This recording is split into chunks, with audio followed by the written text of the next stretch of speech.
وطر کے بعد کیا تہجد کی نماز پڑھ سکتے ہیں؟ سنا ہے کہ وطر پڑھنے کے بعد کوئی بھی نفل پڑھنا مکروہ ہے، کیا تہجد کی نماز بھی نہیں پڑھ سکتے؟ بنت طالب کراچی سے۔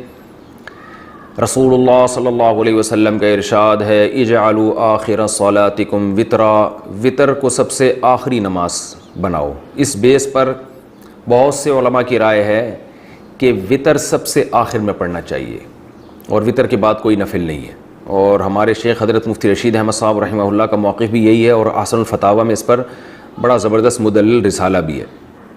لیکن ناجائز کوئی بھی نہیں کہتا، یعنی افضل ہے کہ وطر سب سے آخر میں پڑھے جائیں، لیکن وطر اگر کسی نے پہلے پڑھ لی ہے تو اس کے بعد بھی نفل پڑھنا بھی جائز ہے اور نماز پڑھنا بھی جائز ہے، کچھ بھی پڑھ سکتے ہیں، ناجائز نہیں ہے۔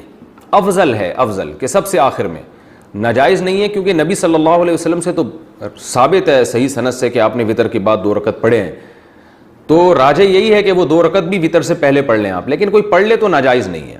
خاص طور پر جس کو یہ امید نہ ہو کہ تہجد میں میری آنکھ کھلے گی، وہ اگر وطر چھوڑ کے سو جائے گا اور رات کو آنکھ نہ کھلی تو وطر قضا ہو جائیں گے، اور وطر کی نماز واجب ہے۔ آپ صلی اللہ علیہ وسلم کی صحیح حدیث ہے اس بارے میں، من لم یوتر ان اللہ زادکم صلاۃ الا وہی الوطر، اللہ نے ایک اور نماز ہمارے لیے بڑھا دی اور وہ وطر ہے۔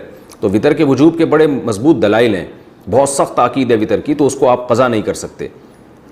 تو اگر رات کو آنکھ کھلنے کا خوف